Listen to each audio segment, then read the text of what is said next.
मोहम्मद मुस्तफा नबी सल्ले अला, बोलो मचल के या मोहम्मद, जोर से या मोहम्मद मुस्तफा नबी सल्ले अला, या मोहम्मद मुस्तफा नबी सल्ले अला, शफायतेर कांडारी रसूलुल्लाह, या मोहम्मद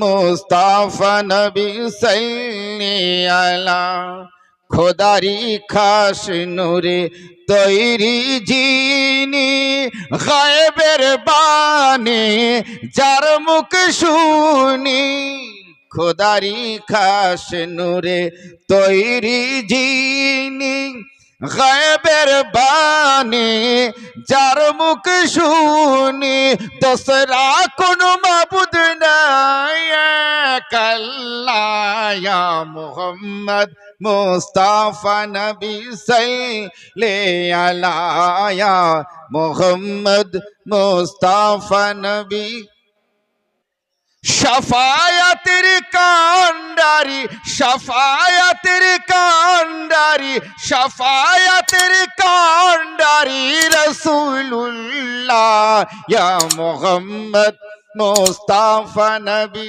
सल्ले। একবার পরে পরে ছোট্ট একটি আয়াতে কারিমা তেলাওয়াত করেছি। My time is very short. I have recite the Holy Quran, the verses, short version, ইহদিনা সিরাতাল মুস্তাকিম, and হাদিস, আমি রাসূল একটা হাদিস পড়েছি। এই হাদিসটার অর্থ শুনলেন না অবাক হয়ে যাবেন। আমার প্রিয় মুর্শিদ আনন্দে আত্মহারা হয়ে গেছে। সত্য বলতে কি জানেন, বিফোর 2 মান্থ, আমি আজ থেকে 2 মাস আগে এই হাদিসটা আমার চোখে পড়েনি। আমি গত কয়েকদিন আগে মাস্টার ক্লাস 9-এর একটি পুস্তক কুদুরি আমি পড়াই। এই কুদুরিতে এই হাদিসটার আমি রেফারেন্সটা পেলাম। আমি আজকে বলবো, শেয়ার করব, আপনারা সবাই আনন্দিত হবেন।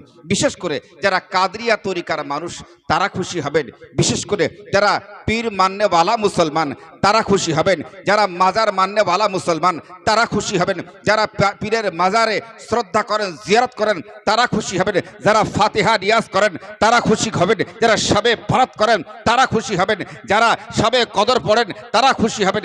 এক কথায় যারা মাসলাকে আলা হযরতের উপরে প্রতিষ্ঠিত, যারা খিদিরপুর দরবারের সঙ্গে সংযুক্ত, তারা খুশি হয়ে যাবেন। কেন খুশি হবেন? আজ গোটা বিশ্ব জুড়ে ইসলামিক ঐক্যকে বিনষ্ট করার জন্য ইসরায়েলের ডলার প্রাপ্ত দালালরা নাস্তিক বানানোর প্রতিযোগিতায় লড়েছে। আপনারা জানেন, অনেকে বলেছে, বিশেষ করে আমাদেরকে বেদাতি বলে বাংলাদেশে। আমি গত মঞ্চে 27 মাঘ আমি বলে গিয়েছিলাম, যেভাবে মুসলিমদের মধ্যে বাংলাদেশের আলেম ওলামারা বিতর্ক মতভেদ তৈরি করছে, হয়তো একটা দিন এইভাবে চলতে থাকলে মুসলমানদের মধ্য থেকে প্রায় 25 থেকে 30% মুসলমান নাস্তিক হতে বাধ্য হয়ে যাবে। বিগত কয়েকদিন আগে হুজুর জানেন, তার বাড়ির কিছু দূরে, ঢিল ছড়া দূরে একটা নাস্তিক সম্মেলন হয়ে গিয়েছে, যা ভারতবর্ষের মুসলমান কখনো স্বপ্ন দেখতে পারেনি, ভারতবর্ষের মুসলমান কখনো কল্পনা করেনি। সেই নাস্তিকরাও আজকে একটা বাজার দখল করার চেষ্টা করছে। আমি বলছি না, এখানে অনেক ওলামায়ে কেরামগণ বলতে পারেন যার নসিবে না সে চলে যাবে, না। আপনি আলেম, আপনি দায়ী, আপনি দ্বীনের প্রচার করছেন, আপনি ওলামা, আপনি নবীর ওয়ারিস, আপনার উপর দায়িত্ব কর্তব্য হলো জনগণকে বোঝানো, কনভিন্স করা, সঠিক পথ ও মতকে বিস্তার করার জন্য আপনার সহযোগিতা একান্ত প্রয়োজন। তার কারণ আল উলামা ও ওয়ারাসাতুল আম্বিয়া, ওলামারাই হলো নবীর ওয়ারিস। জোরে বলুন সুবহানাল্লাহ। বন্ধুগণ, আজকে বাংলাদেশের বক্তা, সোশ্যাল মিডিয়ার বক্তা, বিশেষ করে মুজাফফর বিন মুহসিন, আব্দুর রাজ্জাক বিন ইউসুফ, বাশার বিন হায়াত, এদের মতো বড় বড়, মতিউর রহমান মাদানী, এরা যেভাবে আমাদিগকে বেদাতি, শিরকি, আমাদেরকে মুশরিক বলে আখ্যায়িত করে, কসম খোদার আপনারা মুশরিক নয়, আপনারা বেদাতি নয়। আপনাদের সম্পর্কে কামলিওয়ালা পয়গম্বর, আকায়ে নামদার, মাদানী তাজদার, শান শাহিদ বকর, মক্কি মদনী পয়গম্বর জনাবে মুহাম্মদুর রাসূলুল্লাহ সাল্লাল্লাহু তাআলা আলাইহি ওয়াসাল্লাম ভবিষ্যদ্বাণী করে গিয়েছেন কি ইন্না আদামা ইফতাখারু বি, নিশ্চয়ই আদম আলা নবিয়্যানা আলাইহি ওয়াসাল্লাম আমাকে নিয়ে ফখর করতেন। ওয়ানা আফতাখিরু বি রাজুলিন ইসমুহু নুমান বিন সাবিত ও কুনিয়াতু আবু হানিফা। জোরে বলুন সুবহানাল্লাহ। নবী আমার বলেন নিশ্চয়ই আদম আলা নবিয়্যানা আলাইহি ওয়াসাল্লাম আমাকে নিয়ে গর্ব করতেন, খাতামুন নবী হওয়ার কারণে আমাকে নিয়ে গর্ব করতেন, সাইয়্যিদুল মুরসালিন হওয়ার কারণে আমাকে নিয়ে গর্ব করতেন, ইমামুল আম্বিয়া হওয়ার জন্য, শামসুদ্দোয়া বদরুদ্দোজা হওয়ার জন্য। ওয়া আনা আফতাখিরু, আর আমি গর্ব করি আমার উম্মতের মধ্যে এমন এক ব্যক্তি যার নাম হবে নুমান ইবনে সাবিত, যার লাকাব হবে, যার টাইটেল হবে ইমামে আবু হানিফা রাহমাতুল্লাহ আলাইহি। বুঝলেন তো? আয় সুন্নি মুসলমান, না ঘাবড়াও মুসলমান, বড় বড় দলিলের দিকে তাকিও না, রেফারেন্স দেখো না। যারা কথায় কথায় দলিল চাইতে চাও, আমি চ্যালেঞ্জ করছি, সোশ্যাল মিডিয়ায় প্রচার হবে গোটা বিশ্ব জুড়ে। বন্ধুবর, পীরের দরবারে কেন আসে সংক্ষিপ্ত আকারে বলে আমি বিদায় নেব। আমরা গর্বিত যে আমরা কাদিয়া তরিকার উপরে প্রতিষ্ঠিত। শরিয়াতান, হানাফি, তারিকাতান, কাদেরি, আমাদের আত্মবিশ্বাস এই পথের উপরে আমার কমলিওয়ালা পয়গম্বর আকায়ে নামদার মাদানী তাজদার শাহান শাহিদ বকর মক্কি মাদানী পয়গম্বর জনাবে মুহাম্মদুর রাসূলুল্লাহ সাল্লাল্লাহু তাআলা আলাইহি ওয়াসাল্লামের সার্টিফিকেট রয়েছে। এভাবে হাসান ও হুসাইন রাদিয়াল্লাহু তাআলা আনহুম আজমাইন থেকে আমার গাউস সামাদানি কুতুবে রব্বানি মহিউদ্দিন আব্দুল কাদের জিলানী রাদিয়াল্লাহু তাআলা আনহু, ঠিক কিনা কথা বলুন? অতএব খুশ নসিব ওদের কথায় চিন্তিত হয়ে আপনি আপনার পথ থেকে সরে যাবেন না। অনেকেই হজ করার পরে তারা ঈদে মিলাদুন নবীকে শিরক বলে, নবী দিবস করাকে হারাম বলে। আমি আজকাল লেটেস্ট খবর দিচ্ছি, আজকে ওরা বলে কি, এই ওহাবিরা বলে ঈদ হলো দুইটা, একটা ঈদ আর একটা বকরা ঈদ। ওরে ইংরেজের ঢালাল, তোরা আজকে দেখে রে, সৌদিতে নতুন একটা ঈদ তৈরি করেছে, কি ঈদুল ইত্তেহাদিন, অর্থাৎ ওদের যে ইউনাইটেড দিবস, ওটাকে ওরা ঈদ বলছে। আমার নবীর জন্মদিনকে ওরা ঈদ বলাকে বিদআত বলে, আমার নবীর জন্মদিনকে ঈদ বলাকে শিরক বলে, হারাম বলে। আর ওদের দেশের একটা রীতি ইউনাইটেড নেশনকে ওরা ইত্তেহাদ, ঈদুল ইত্তেহাদ বলে। বন্ধুবার জানেন, আজকে ওদের চরিত্র দেখে বন্ধুবার, যেখানে শরিয়াতে জায়েজ রেখেছে এরা অতিরিক্ত করার কারণে আজকে সমাজের মধ্যে আপনার সন্দেহ ঢুকিয়ে দিচ্ছে।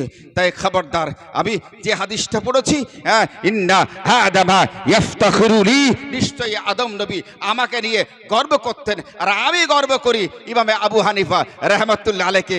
বন্ধুবার একটু জোরে বলে সুবহানাল্লাহ। এই ইমামে আজম আবু হানিফা রাহমাতুল্লাহ আলাইহির রচিত একটা পুস্তক যার নাম হলো ফিকে আকবর। সেই ফিকে আকবরের একটা লাইন বলেই আমি আমার বক্তব্য ইতি করব। তার কারণ আমি আমার বক্তব্যের শুরুতে একটা নাতে মুস্তাফা, ইয়া মুহাম্মদ মুস্তাফা নবী সাল্লি আলা শাফাআতের কান্ডারি ইয়া রাসূলুল্লাহ, আমরা নবী মুস্তাফাকে শাফাআতের কান্ডারি বিশ্বাস করি, করি কি করি না? আমরা বিশ্বাস করি কিয়ামতের দিবসে ইয়াফিরু মিন আবিহি ওয়া উম্মিহি ওয়া উখতিহি ওয়া সাহিবাতি, সবাই যখন পালিয়ে যাবে আমার জন্য আমার ওস্তাদ সুপারিশ করার ক্ষমতা রাখবেন আমার জন্য, আমার পীর মুর্শিদ আমার তারিকার সুপারিশ রাখবেন। তার কারণে সুন্নাত ওয়াল জামাতের মানুষ আমরা শিক্ষা পেয়েছি। তাই তো ইমামে আজম আবু হানিফা রাহমাতুল্লাহ আলাইহি বলেন কি, শাফাআতুল আম্বিয়া হাক্কুন। বলুন সুবহানাল্লাহ। কেবল আমাদের নবী সুপারিশ করবে তা নয়, শাফাআতুল আম্বিয়া, কোটেশনটা করুন, লিখে নেন, সোশ্যাল মিডিয়ার দ্বারা প্রচার হয়ে যাবে। শাফাআতুল আম্বিয়া হাক্কুন, নবীদের শাফাআত এটা হলো সত্য, বলা যাবে না। ওয়ায়াশফাউ নবিয়ুনা আলাইহি ওয়াসাল্লাম, আমাদের নবী সুপারিশ করবেন কাদের? লিল মুমিনিনা লি আহলিল কাবাইর মুস্তাজিবিল ইকাব, যার উপরে জাহান্নাম ওয়াজিব হয়ে গিয়েছে, আমার কামলিওয়ালা পয়গম্বর চাইলে তাকেও জাহান্নাম থেকে জান্নাতে নিয়ে যাওয়ার পাওয়ার রাখেন, বলা যাবে না। এটা কার আকীদা? এই আকীদা ইমামে আজম আবু হানিফা রাহমাতুল্লাহ আলাইহি। অথচ ইহুদিদের দালাল তারা বলে কি নবী নাকি কিয়ামতের দিবসে দাড়ি পাল্লার কাছে নেকির জন্য গোনার জন্য ফ্যাল ফ্যাল করে তাকিয়ে থাকবে। বন্ধুবার একটু জোরে বলা যাবে না নাউজুবিল্লাহ? অতএব সাবধান, এই ওয়াহাবি, কাদিয়ানি, তাবলিগি জামাত যাদের সঙ্গে ওয়াহাবিদের সম্পর্ক আছে, ডাইরেক্ট হোক ইনডাইরেক্ট হোক, এখনো সবাই আছে, এদের সঙ্গে সম্পর্ক ত্যাগ করুন। এদের পিছনে নামাজ পড়া হারাম, এদের সঙ্গে বিবাহ বন্ধনে আবদ্ধ হওয়া হারাম। বন্ধুবার, এরা হলো পৃথিবীর শক্ত পয়জান। এদের দ্বারা কি হচ্ছে? মুসলমানের মধ্যে ভাব আবেগে সন্দেহ তৈরি করে মুসলমানদেরকে নাস্তিক করার এরা ঠিকা নিয়েছে। কমলিওয়ালা পয়গম্বর আকায়ে নামধার মাদানী তাজদার শাহনশাহ বকর মক্কি মাদানী পয়গম্বর তিনি সুপারিশ করবেন। বলুন করবে কি করবে না? আহলে সুন্নাত ওয়াল জামাত মাসলাক আলা হযরত আমাদিগকে শিখিয়েছেন। আমার ইমাম তিনি বলেন কি ইশফাউ নবিয়ুনা, আমাদের নবী কমলিওয়ালা পয়গম্বর তিনি শাফাআত করবেন। কাদের শাফাআত? লিল মুমিনিনা, মুমিনদের জন্য, লিল কাবাইর, লে আহলিল কাবাইর, গুনাহগার মুমিনের জন্য, মুস্তাজিবিনা আল ইকাব, যার উপরে জাহান্নাম ওয়াজিব হয়ে গিয়েছে তাদেরকেও জাহান্নাম থেকে বেছে নিয়ে আমার কমলিওয়ালা পয়গম্বর জান্নাতে যাওয়ার সুযোগ করে দেবেন। কমলিওয়ালা পয়গম্বর আকায়ে নামদার মাদানী তাজদার শাহনশাহ বকর মক্কি মাদানী পয়গম্বর জনাবে মুহাম্মদুর রাসূলুল্লাহ সাল্লাল্লাহু তাআলা আলাইহি ওয়াসাল্লামের উপরে অবতীর্ণ হলো। ওয়ালা সাউফা ইউতিকা রাব্বুকা ফাতারাদা, এই মুস্তাফা অচিরে আপনাকে এমন উপহার দেওয়া হবে আপনি সন্তুষ্ট হয়ে যাবেন। তিনি সেজদায় গেলেন। শানে নজুল বলছে জিবরিল আমিন সাক্ষ্য থাকো। রাসূলুল্লাহ সেজদায় গেলেন, বলে ইয়া জিবরিল সাক্ষ্য থাকো, আমার আল্লাহ বলেছেন ওয়ালা সাউফা ইউতিকা রাব্বুকা ফাতারাদা, আমার আল্লাহ আমাকে এমন দেবেন যে আমি সন্তুষ্ট হয়ে যাব। এই জিবরিল তুই সাক্ষ্য থেকে যাও, আমার গুনাহগার উম্মত যতক্ষণ না জাহান্নামে পড়ে থাকবে, একটা উম্মত আমার পড়ে থাকাকালীন আমি একটিবারের জন্য আমার রবের উপরে পরিপূর্ণ সন্তুষ্ট হয়ে যাব না। তাই যতক্ষণ না আমার গুনাহগার উম্মতকে আমি জান্নাতে নিয়ে যাওয়ার আমি সুযোগ না পাবো ততক্ষণ আমি পরিপূর্ণ সন্তুষ্ট হবে না। জিব্রাইলকে বলে আল্লাহ বলে ইয়া জিবরিল আমার রাসূলুল্লাহকে খুশখবরি জানিয়ে দাও। রাসূলুল্লাহ যতক্ষণ চাইবেন হাত ভরে মুসলমান মুমিন মানে গুনাহগার যাদের উপরে জাহান্নাম ওয়াজিব হয়ে গিয়েছে তাদেরকে বাহির করে নেবেন। আচ্ছা, হাদিস এসেছে নবী হাত দেবেন, তার হাতের মধ্যে যত বান্দা আসবে, যত উম্মতে মুহাম্মাদি আসবে প্রত্যেকে নাজাত দেবেন। নবীর হাত কত বড়, এইটুকু বলে আমি আমার বক্তব্য ইতি করব। আপনারা ভাবছেন ওহাবি ভাবতে পারে নবীর হাত 5 ইঞ্চি, লামাজি ভাবতে পারে নবীর হাত 5 ইঞ্চি, কিন্তু আমার পীর মুর্শিদ এই এলাকার সুন্নি মুসলমানকে শিক্ষা দিয়েছে কি না, নবীর হাত 5 ইঞ্চি নয়, নবীর হাত 10 ইঞ্চি নয়, বরং ইন্নাল্লাহ যাবাল আরদা ফারাইতু মাশারিকাহা ওয়াল মাগারিবিহা ফাইন উম্মতি সায়াগলিবু মুলকা। নবী মুস্তাফার হাত এত বড় যার মধ্যে গোটা বিশ্ব এঁটে যায়। রাসূলুল্লাহ বললেন ইন্নাল্লাহ যাবাল আরদা ফারাইতু মাশারিকাহা ওয়াল মাগারিবিহা ফাইন উম্মতি সায়াগলিবু মুলকাহা। নবী বললেন আমার হাতের তালুতে গোটা বিশ্ব রেখে দিলেন। অতএব প্রমাণ হয় নবী মুস্তাফার হাতের তালুতে কতটা মানুষ আসতে পারে। তাই খবরদার নবীর প্রতি বিরূপ মন্তব্য করবেন না, রাসূলের প্রতি কোন রকম বেয়াদবিমূলক কথা বলবে না। যেভাবে পীর ও মুর্শিদ ইনস্ট্রাকশন দেয়, গাইডলাইন দেয়, সেইভাবে চলবে ইনশাআল্লাহ। চলবেন তো? তবে পীরের কথা মানা মানে এই না এখানে যাব সেখানে। আজকে দুঃখের বিষয় আমাদের খিদিরপুর দরবারে মুরিদের মধ্যে আমি দেখতে পাচ্ছি, প্লিজ আঘাত নেবেন না। আপনার পীর মুরিদি হচ্ছে কি হচ্ছে না, একটু বয়োজ্যেষ্ঠ প্রবীণ মানুষ থেকে শুনে নেবেন যে পীর মুরিদি কারে কয়, পীর মুরিদি কার নাম। শুনে রেখে দেন, ইলমে তারিকাতে বলছে, ইলমে মারফতে বলছে, ইলমে বাতিনে বলছে পীরের বিনা অনুমতিতে কোনো কাজ করা সম্ভব না।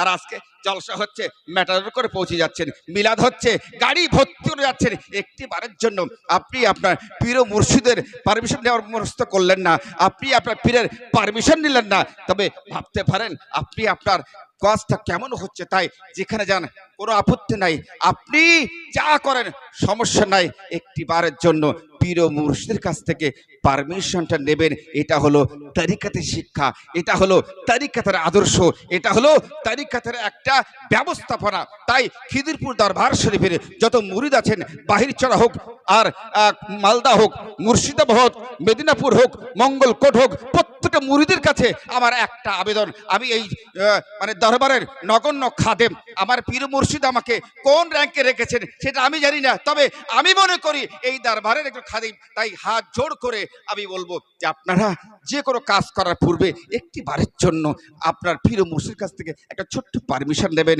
যদি ডাইরেক্ট পৌঁছানো না যায় তা কমসে কম মনে মনে করে হুজুর আমি এটা করছি, ইনশাল্লাহ আধ্যাত্মিক চোখ দিয়ে, হ্যাঁ ইলমে বাতিনি চোখ দিয়ে তিনি অনুভব করবেন। এটা আমাদের আত্মবিশ্বাস। মেনে চলবেন তো? তবে আর ফাটল ধরাবেন না বন্ধুবর। গোটা বিশ্ব যাও দাও করে জ্বলছে, দেখেন না, বাংলাদেশ জ্বলছে, কাজাকিস্তান জ্বলছে, পাকিস্তান জ্বলছে, গোটা বিশ্ব জ্বলছে। এই বিশ্ব দাউ দাউ করে জ্বলার মাধ্যমে একমাত্র করতে পারে পবিত্র পরিষ্কার শান্তি, সেটা হলো ইসলাম। আর ইসলামের মধ্যে একমাত্র দল আনতে পারে যেখানে আমার ইমামে আজম আবু হানিফা রহমাতুল্লাহ আলাইহির সমর্থন রয়েছে, যেখানে অলি আউলিয়া গস কুতুবদের সমর্থন রয়েছে, সেই পথ মাত্র গোটা বিশ্ববাসীকে শান্তি উপহার দিতে পারে। খিদিরপুর দরবার শান্তি উপহার দিতে পারে। হাত জোড় করে বলবো যে আপনারা নিজেরা বিভ্রান্ত হবেন না, ভুল বোঝাবুঝি নয়, আর কাটবেন না, আর ছোট হবে না। দরবারকে আঁকড়ে ধরুন, পীর ও মুর্শিদের দামান আঁকড়ে ধরুন, পাঞ্জেখানা নামাজ পড়বেন তো? দেখেন, নামাজ হলো ফরজ আইন, আকিমুস সালাত ওয়া আতুজ যাকাত ওয়ারকাউ মা'আর রাকিন। যত ওয়াজ শুন না কেন, নামাজ আপনার জন্য কম্পালসারি, রোজা আপনার জন্য কম্পালসারি। হুজুর হজের কথা বললেন, পারলে যাবেন, টাকা থাকলে। বন্ধুবার, আজ যে কথা বলবো মিথ্যা কথা বলবেন না, বাবা মায়ের খেদমত করবেন। আমি দোয়া তাবিজের কাজ করি, প্রতিনিয়ত দেখতে পাই স্বামীরা স্ত্রীর জন্য তাবিজ করতে আসে যে আমার স্ত্রী পরকীয়ার সঙ্গে সংযুক্ত। স্ত্রীরা দুঃখ করে জানায়, হুজুর আমার স্বামী অন্য বউ নিয়ে পালিয়েছে, অন্য বউর সঙ্গে অবৈধ সম্পর্ক। এগুলো নোংরামি, এগুলো হলো বেহাইপনা, এ ব্যভিচার। এই রোগ যদি আমরা দূরীভূত করতে না পারি, আমরা ভালো পৃথিবী গড়তে পারবো না। বুঝতে পারলেন? তাই বলবো, খুন, বেহাইপনা, সুদ, ঘুষ, আপনার পরকিয়া, যত রকম নোংরা কাজ আছে, এইগুলো থেকে একটু বাঁচার চেষ্টা করুন। বহু সেকেন্ড কে রুস্তে গাড়ি হ্যায়, আজ ইনকি তো কাল হামারি বাড়ি হ্যায়। মৃত্যুর হাত থেকে রেহাই কেউ পাবে না, আজকে আমার তো আগামীকাল আপনার। দরবারে আজকে শপথ করুন যে আজ এই দরবার থেকে এটাই নিয়ে যাব, আমরা জীবন সায়ন্ন পর্যন্ত, মৃত্যুর পূর্ব মুহূর্ত পর্যন্ত একটা অন্যায়ের সঙ্গে সংযুক্ত হব না। দেখেন, আজকে যদি আপনারা না পারেন, পারবে কারা? আপনি লয়ারকে দিয়ে এই সমাজ সুন্দর গড়া যাবে না, ব্যারিস্টারকে দিয়ে সুন্দর সমাজ গড়া যাবে না, নেতাকে দিয়ে সুন্দর সমাজ গড়া যাবে সম্ভব না, মাস্টার, ডাক্তার, ব্যারিস্টার, প্রফেসর, ইঞ্জিনিয়ারকে দিয়ে সুন্দর বিশ্ব গড়া সম্ভব না। সুন্দর বিশ্ব গড়তে পারে একমাত্র নবী মুস্তাফার আদর্শে, আদর্শিত একটা মহামানব গোটা বিশ্বকে শান্তির রাস্তায় পৌঁছাতে পারে। সেই আত্মবিশ্বাস নিয়ে এই দরবারে আপনারা এসেছেন, তাই বাকি জিন্দগিটা আপনারা চলবেন। রাজি আছেন তো? আর আমি এই দোয়াটাই করি, আল্লাহ পাক আমাদের প্রত্যেককে কবুল করুক, প্রত্যেককে এই দরবারের খাদিম হিসেবে কবুল করুক। আল্লাহুম্মা আমিন, আল্লাহুম্মা আমিন, আল্লাহুম্মা আমিন। আর নবীর আশিক হয়ে যান। আমার পীর মুর্শিদ বলে গিয়েছেন কি সুন্দরভাবে, তখত শাহী কে হসরত নেহি হ্যায়, মালো জর কে তমন্না নেহি হ্যায়। আমার পীর মুর্শিদ বলতেন যে যার মধ্যে, যার দামানে, যার পকেটে নবী মুস্তাফা মোহাব্বত রয়েছে, তাকে পৃথিবীর কোনো দরিদ্রতা স্পর্শ করতে পারে না। তাই আমার পীর মুর্শিদ নবীর আশিক, নবীর প্রেমিক বানানোর কারিগর, দক্ষ কারিগর। নবীর প্রেম এখান থেকে শিখুক। অনেকটা বলার ছিল, সময় সংক্ষিপ্ত, আর বলতে পারছি না। তবে এই নাতের অংশ বলবো। আমার পীর মুর্শিদের মানে কণ্ঠে আমি শুনেছি, বারবার শুনেছি, তখত শাহী কে হসরত নেহি হ্যায়, মালো জর কে তমন্না নেহি হ্যায়, मैं गदाए दर मुस्तफा हूँ, मेरी झोली में क्या क्या नहीं है। এতটুকু বলে সবাইকে নামাজি, সৎ, সত্যবাদী, মিথ্যাকে বর্জনকারী, অন্যায়কে পরিত্যাগ করার আহ্বান জানিয়ে আজকে আমার সংক্ষিপ্ত বক্তব্য এখানে করছি। আসসালামু আলাইকুম ওয়া রাহমাতুল্লাহি তাআলা ওয়া বারাকাতুহু। এবার আমার পীর মুর্শিদ দোয়া করুন।